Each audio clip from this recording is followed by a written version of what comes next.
नमस्कार दोस्तों, स्वागत है आपका हमारे इस YouTube चैनल में। दोस्तों आज के इस वीडियो में हम बायोलॉजी ग्रुप डी एग्ज़ाम के लिए जो पार्ट 3 लाए हैं। इससे पहले भी हमने 2 पार्ट अपलोड किया हुआ है, अगर आपने उसे नहीं देखा है तो आप उसे जरूर देखें। दोस्तों हम करा रहे हैं ग्रुप डी की स्पेशल तैयारी जो कि आने वाले एग्ज़ाम के लिए बहुत महत्वपूर्ण है। दोस्तों अगर आपको वीडियो पसंद आए तो एक लाइक ज़रूर करिएगा। चैनल पर हमारे नए हैं तो दोस्तों चैनल को जरूर सब्सक्राइब करके हमारे चैनल के साथ बन जाए, क्योंकि हम करा रहे हैं ग्रुप डी की तैयारी। दोस्तों आपको इस चैनल के माध्यम से जीके हो गया, जीएस, सीए, रीजनिंग हो गया, फिजिक्स हो गया, बायोलॉजी, केमिस्ट्री और मैथ के कंप्लीट जीके करंट के सारे वीडियो इस चैनल के माध्यम से आपको मिल रहे हैं। दोस्तों एक और हमारा चैनल है जो कि डिस्क्रिप्शन में उसका लिंक है, आप उससे भी सब्सक्राइब कर लीजिए, क्योंकि उसमें आपको science topic wise, GK topic wise और मैथ का टॉपिक वाइज सारा आपको वीडियो उस चैनल के माध्यम से मिल जाएगा, ओम जायसवाल के चैनल से। तो आप इसे भी सब्सक्राइब जरूर कर लीजिएगा। तो दोस्तों देखते हैं आज का वीडियो। पहला क्वेश्चन क्या है, तो सबसे पहला क्वेश्चन की बात करें दोस्तों, निम्न में से क्या एक पशु ऊतक नहीं है? 4 ऑप्शन है, 5 ऑप्शन है आपके पास, इसमें से बताना है कि क्या एक पशु ऊतक नहीं है। इसके राइट आंसर बात करें, इसका राइट आंसर हो जाएगा ऑप्शन नंबर ई, यानी इनमें से कोई नहीं। दोस्तों अगर बात करें पशु ऊतक क्या है, तो पशुओं या जंतुओं में मुख्यतः 4 प्रकार के ऊतक पाए जाते हैं। कौन कौन से पाए जाते हैं? तो उपकला ऊतक, पेशी ऊतक, तंत्रिका ऊतक और संयोजी ऊतक पाए जाते हैं। इस प्रकार से आपसे पूछा है कि कौन सा एक पशु ऊतक नहीं है, तो इनमें से वो ऑप्शन नहीं है कि कौन, ये चारों ही पशु ऊतक हैं। अगला क्वेश्चन देखते हैं दोस्तों, विकास के सिद्धांत से संबंधित है। 4 ऑप्शन है, आपको इसे बताना है। तो इनमें से जो विकास का सिद्धांत किसने प्रतिपादित यानी कौन लाया था? तो इसका राइट आंसर बात करें, इसका राइट आंसर हो जाएगा दोस्तों ऑप्शन नंबर डी, यानी चार्ल्स डार्विन। चार्ल्स डार्विन ने जैविक विकास का सिद्धांत सर्वप्रथम अपनी पुस्तक ओरिजिन ऑफ स्पीसीज में 1859 ईस्वी में प्रकाशित किया था। उन्होंने माना कि जीव प्रजातियां अपने वर्तमान स्वरूप में लंबे समय से चल रहे क्रमबद्ध जैविक विकास के परिणाम से आई है। अगला क्वेश्चन देख लेते हैं दोस्तों, पौधों में किस ऊतक के कारण लचीलापन होता है? 4 ऑप्शन है आपके पास, बताना है कि जो पौधों में लचीलापन होता है वो किस ऊतक के कारण होता है। तो इसका राइट आंसर हो जाएगा दोस्तों ऑप्शन नंबर डी बी, यानी कोलेनकाइमा के कारण पौधों में लचीलापन होता है। इनमें कोलेनकाइमा ऊतकों की उपस्थिति के कारण होता है। यह पौधों के विभिन्न भागों जैसे पत्ती और तना में बिना टूटे हुए लचीलापन लाता है। अगला क्वेश्चन देख लेते हैं दोस्तों, निम्नलिखित में से क्या प्रजातियों की संख्या के स्थिर बने रहने से संबंधित है? आपको बताना है प्रजातियों की संख्या से स्थिर बने रहने से क्या संबंधित है। तो इसका राइट आंसर हो जाएगा दोस्तों ऑप्शन नंबर सी, यानी प्रजनन हो जाएगा। वह प्रक्रम जिसके माध्यम से जीव अपनी संख्या में वृद्धि करता है प्रजनन कहलाता है। अगला क्वेश्चन देख लेते हैं दोस्तों, संयोजी ऊतक खाली स्थान है से निकलते हैं, यानी संयोजी ऊतक इनमें से किससे निकलते हैं? राइट आंसर बात करें तो इसका राइट आंसर हो जाएगा दोस्तों ऑप्शन नंबर सी, यानी मध्य जन स्तर। जो प्रारंभिक भ्रूण में एक्टोडर्म और एंडोडर्म स्तरों के बीच में मीसोडर्म या मध्य जन स्तर होता है, मेसोडर्म से ही संयोजी ऊतकों का निर्माण होता है। चलिए आगे देख लेते हैं दोस्तों ये हमने आप लोगों के लिए कुछ महत्वपूर्ण ई बुक बनाए हैं जो कि मैथ के, इसमें जो मैथ के हैं 500 सुपर गेस क्वेश्चन है दोस्तों, गेस क्वेश्चन है। इसे आप ज़रूर ले लीजिए, जिससे आपको आने वाले ग्रुप डी एग्ज़ाम में ज़रूर से प्रश्न आएंगे।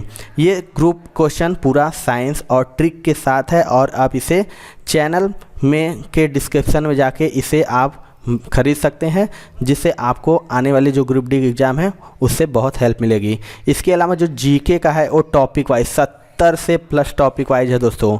सारा कोई ऐसा टॉपिक नहीं होगा जो इस ई बुक में आपको नहीं मिलेगा, सारा इस ई बुक में है। तो आप इसे भी ज़रूर ख़रीद लीजिएगा, क्योंकि अगर आप इसे खरीद लेते हैं, इसको खरीद कर आप तैयारी शुरू कर दीजिए। कोई ऐसा टॉपिक नहीं है जिससे इसमें रिलेटेड क्वेश्चन ना हो या ना आए। तो इसका भी जो लिंक है डिस्क्रिप्शन में, इसका लिंक मिल जाएगा, जिससे आप वहां से आसानी से इसे ले सकते हैं।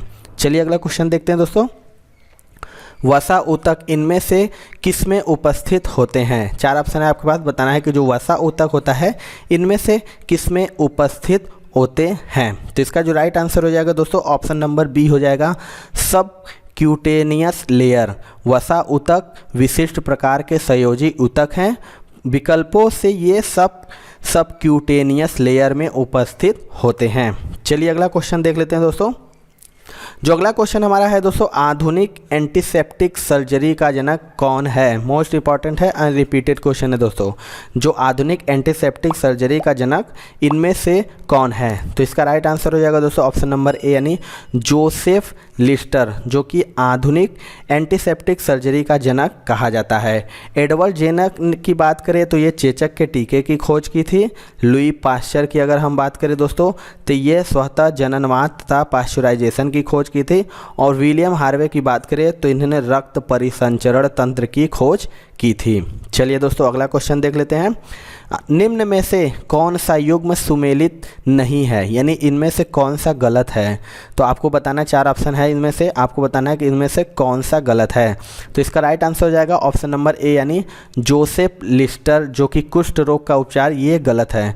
जोसेफ लिस्टर की बात करें दोस्तों तो ये एंटीसेप्टिक सर्जरी से संबंधित हैं। और जो तीनों हैं, जोनास ई सॉल्क वो पोलियो के विरुद्ध टीका की खोज की थी।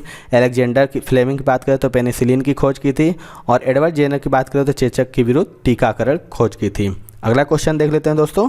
निम्नलिखित में से कौन सा रोग बैक्टीरिया से होता है? ये भी मोस्ट रिपीटेड क्वेश्चन है दोस्तों। आपको बताना है कि जो बैक्टीरिया से कौन सा रोग इनमें से होता है। तो इसका राइट आंसर हो जाएगा दोस्तों ऑप्शन नंबर ए यानी तपेदिक जो होता है वो बैक्टीरिया से नामक से होता है। तपेदिक जिसे हम टीबी कहते हैं दोस्तों, रोग माइकोबैक्टीरियम ट्यूबरक्यूलोसिस जीवाणु द्वारा होता है। इसे हिंदी में एचमा भी कहा जाता है। क्या कहा जाता है? तो यक्षमा भी इसे कहा जाता है। अगला क्वेश्चन देख लेते हैं दोस्तों। अधिकांशतः प्रयोग किया जाने वाला प्रतिजैविक पेनिसिलिन बनता है। इनमें से आपको बताना है कि जो अधिकांशतः प्रयोग किया जाने वाला प्रतिजैविक पेनिसिलिन किससे बनता है। तो इसका राइट आंसर हो जाएगा दोस्तों ऑप्शन नंबर सी कवक से बनता है। अधिकांशतः प्रयोग किया जाने वाला प्रतिजैविक पेनिसिलिन कवक पेनिसिलियस नाइटेयम तथा पेनिसिलियम क्राइसोजेनम से प्राप्त किया जाता है। अगर इसके खोज की बात करें दोस्तों तो अलेक्जेंडर फ्लेमिंग ने इसकी खोज वर्ष 1928 में की थी। ये भी आप लोगों जरूर याद कीजिएगा। अगला क्वेश्चन देख लेते हैं। लाइकेन 2 जीवों का सहजीवन माना जाता है, वह सूक्ष्म जीव है। 4 ऑप्शन है आपके पास, बताना है कि जो लाइकेन है 2 जीवों का सहजीवन माना जाता है, वे सूक्ष्म जीव कौन है? तो इसका जो राइट आंसर हो जाएगा दोस्तों ऑप्शन नंबर बी हो जाएगा शैवाल और कवक। लाइकेन 2 जीवों का सहजीवन माना जाता है जिसमें शैवाल और कवक सहजीवन व्यतीत करते हैं। अगला क्वेश्चन देख लेते हैं। निम्नलिखित में से कौन सा रोग जीवाणु के कारण होता है? 4 ऑप्शन है आपके पास, बताना है कि इनमें से कौन सा रोग जीवाणु के कारण होता है। तो इसका राइट आंसर हो जाएगा दोस्तों ऑप्शन नंबर डी यानी हैजा जो है वो जीवाणु के कारण होता है। हैजा जिसे हम कोलेरा भी कहते हैं, वाइब्रियो कोलेरी नामक जीवाणु से, जबकि चेचक की बात करें हम तो ये स्मॉल पॉक्स वायरस से, और पेचिस की बात करें तो ये एक्ट अमीबा हिस्टोलिटा से, तथा इन्फ्लुएंजा नामक संक्रमण रोग इन्फ्लुएंजा विषाणु के कारण होता है। अगला क्वेश्चन देख लेते हैं। निम्नलिखित में कौन सा वायरस से फैलता है? ये भी most repeated and most important question है दोस्तों कि वायरस से कौन सा रोग फैलता है। तो इसका राइट आंसर हो जाएगा दोस्तों ऑप्शन नंबर ए यानी इन्फ्लुएंजा। अभी मैंने आपको बताया था इन्फ्लुएंजा जो कि वायरस से फैलता है। टाइफाइड रोग साल्मोनेला टाइफी नामक जीवाणु के संक्रमण से होता है। अगला क्वेश्चन देख लेते हैं दोस्तों। डिप्थीरिया तथा इन्फ्लुएंजा बीमारी किन कारणों से होती है? अभी मैंने आपको बताया है, तो आपको बताना है कि डिप्थीरिया तथा इन्फ्लुएंजा बीमारी किन कारणों से होती है। तो इसका जो राइट आंसर हो जाएगा दोस्तों ऑप्शन नंबर बी यानी बैक्टीरिया तथा वायरस क्रमशः। डिप्थीरिया और कोरिने बैक्टीरियम डिप्थेरी नामक बैक्टीरिया द्वारा तथा इन्फ्लुएंजा जो कि आर्थोमिक्सो वायरस द्वारा होता है। चलिए अगला क्वेश्चन देख लेते हैं। सूक्ष्म जीवाणुओं से प्राप्त वे तत्व कौन से हैं जिनका उपयोग सूक्ष्म जीवाणुओं को नष्ट करने के लिए किया जाता है? 4 ऑप्शन है आपके पास, बताना है। इसमें राइट आंसर हो जाएगा दोस्तों ऑप्शन नंबर बी यानी प्रतिजैविक जो कि एंटीबायोटिक सूक्ष्म जीवाणुओं से प्राप्त होते हैं और इनका उपयोग सूक्ष्म जीवाणुओं को नष्ट करने में किया जाता है। अगला क्वेश्चन देख लेते हैं। निम्नलिखित में से कौन सी बीमारी जीवाणु संक्रमण के कारण होती है?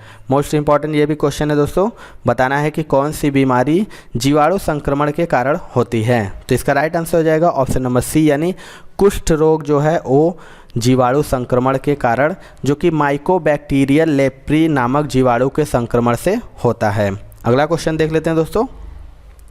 निम्न के द्वारा दूध खट्टा किया जाता है, यानी इनमें से किसके द्वारा दूध को खट्टा किया जाता है? इसके राइट आंसर बात करें दोस्तों तो इसका राइट आंसर हो जाएगा ऑप्शन नंबर बी, यानी बैक्टीरिया। बैक्टीरिया से ही दूध को खट्टा किया जाता है, जो कि लैक्टोबैसिलस नामक बैक्टीरिया द्वारा ही दूध यानी दही को खट्टे में परिवर्तित किया जाता है। अगला क्वेश्चन देख लेते हैं। सूक्ष्म जीवाणुओं युक्त पदार्थ का शीतीकरण एक प्रक्रिया है जिसका कार्य है, आपको बताना है। इनमें से 4 ऑप्शन है, तो राइट आंसर की बात करें दोस्तों तो इसका राइट आंसर हो जाएगा ऑप्शन नंबर सी, यानी जीवाणुओं को निष्क्रिय करना। सूक्ष्म जीवाणु युक्त पदार्थ का शीतीकरण एक प्रक्रिया है जिसका कार्य है जीवाणुओं को निष्क्रिय करना, क्योंकि न्यून तापमान पर जीवाणुओं की वृद्धि तथा उपापचयी क्रियाएँ कम हो जाने से ये निष्क्रिय हो जाते हैं। चलिए अगला क्वेश्चन देख लेते हैं। उस रोग का चयन करें जो कि एक मनुष्य से दूसरे मनुष्य में सीधे नहीं फैलता है। बहुत अच्छा क्वेश्चन है और मोस्ट रिपीटेड ये भी क्वेश्चन है, बताना है कि कौन सा वो रोग है जो एक मनुष्य से दूसरे मनुष्य में सीधे नहीं फैलता है। तो इसका जो राइट आंसर हो जाएगा दोस्तों ऑप्शन नंबर बी, यानी टिटनेस है, जो कि एक मनुष्य को दूसरे मनुष्य में सीधे नहीं फैलता है। अगला क्वेश्चन देखते हैं दोस्तों। एड्स वाले को आवश्यक रूप से HIV संक्रमण होता है, इससे क्या तात्पर्य है? ये भी मोस्ट इंपॉर्टेंट क्वेश्चन है दोस्तों। तो इसका जो राइट आंसर हो जाएगा दोस्तों ऑप्शन नंबर हो जाएगा ए, यानी यदि आपको एड्स यानी HIV है तो आपको HIV होगा, यानी सॉरी यहाँ अगर आपको एड्स है तो आपको HIV जरूर होगा। HIV जो कि संक्रमण की अंतिम अवस्था है, अतः यदि एड्स होगा तो HIV निश्चित होगा, किंतु यह आवश्यक नहीं है कि HIV संक्रमित व्यक्ति को एड्स हो। अगला क्वेश्चन देख लेते हैं। एड्स का अर्थ है, most important and most repeated question है ये। एड्स का पूरा नाम या एड्स का फुल फॉर्म ये क्या है? तो इसका जो राइट आंसर हो जाएगा दोस्तों option number C, acquired immuno deficiency syndrome. या तो फुल फॉर्म कह लीजिए या तो इसका पूरा नाम या इसका अर्थ। एड्स का ये जरूर आता है मैक्सिमम एग्जाम में। अगला क्वेश्चन देख लेते हैं दोस्तों। एड्स फैलता है, अब बहुत अच्छा क्वेश्चन ये भी है, मतलब एड्स किसके द्वारा फैलता है? 4 ऑप्शन है आपके पास दिया है, इनमें से बताना है कि जो एड्स है वो किसके द्वारा फैलता है। तो इसका राइट आंसर हो जाएगा दोस्तों ऑप्शन नंबर डी, यानी शारीरिक संपर्क से। अगला क्वेश्चन देख लेते हैं। पैरासीटामॉल उपयोग में लाया जाता है, इनमें से आपको बताना है कि जो पैरासीटामॉल है वो किसके उपयोग में लाया जाता है। तो इसका राइट आंसर हो जाएगा दोस्तों ऑप्शन नंबर ए, यानी शरीर के दर्द निवारण में। पैरासीटामॉल का उपयोग शरीर के दर्द निवारक तथा बुखार को कम करने के लिए किया जाता है। इसे ज्वरनाशक दवा के रूप में भी प्रयोग किया जाता है। चलिए अगला क्वेश्चन देख लेते हैं दोस्तों। निम्नलिखित में कौन सी दवा एंटीबायोटिक है? 4 दवा है, इसमें से आपको बताना है कि कौन सी एंटीबायोटिक है। तो इसका राइट आंसर हो जाएगा दोस्तों ऑप्शन नंबर सी, यानी पेनिसिलिन, जो कि पेनिसिलिन प्रथम एंटीबायोटिक है। इसकी खोज की अगर बात करें तो दोस्तों अलेक्जेंडर फ्लेमिंग ने वर्ष 1928 में इसकी खोज की थी। अगला क्वेश्चन देख लेते हैं। ये लास्ट क्वेश्चन है दोस्तों। नाइट्रोजन स्थिरीकरण में लेग हीमोग्लोबिन का मुख्य कार्य क्या है? 4 ऑप्शन है आपके पास, बताना है कि जो नाइट्रोजन स्थिरीकरण में है हीमोग्लोबिन, लेग हीमोग्लोबिन का मुख्य कार्य क्या है? तो इसका राइट आंसर हो जाएगा दोस्तों ऑप्शन नंबर ए, यानी ऑक्सीजन का अवशोषण। नाइट्रोजन स्थिरीकरण में लेग हीमोग्लोबिन का जो मुख्य कार्य है वो ऑक्सीजन का अवशोषण करना है, क्योंकि राइजोबियम जीवाणु ऑक्सीजन की अनुपस्थिति में कार्य करता है। लेग हीमोग्लोबिन पौधों में ऑक्सीजन के वाहक के रूप में भी कार्य करता है। तो ये थे दोस्तों आज की वीडियो। आपको वीडियो कैसा लगा कमेंट सेक्शन में ज़रूर बताइएगा। दोस्तों अगर आपको वीडियो पसंद आया होगा तो एक लाइक ज़रूर करिएगा, और चैनल पे हमारे नए होंगे तो चैनल को ज़रूर सब्सक्राइब कर लीजिए, क्योंकि हम लगातार ग्रुप डी की तैयारी करा रहे हैं, जो कि टॉपिक वाइज हो या सब्जेक्ट वाइज हो, सारा वीडियो आपको इस चैनल के माध्यम से मिल रहा है। तो मिलते हैं दोस्तों अपने अगले वीडियो में, तब तक के लिए जय हिंद जय भारत।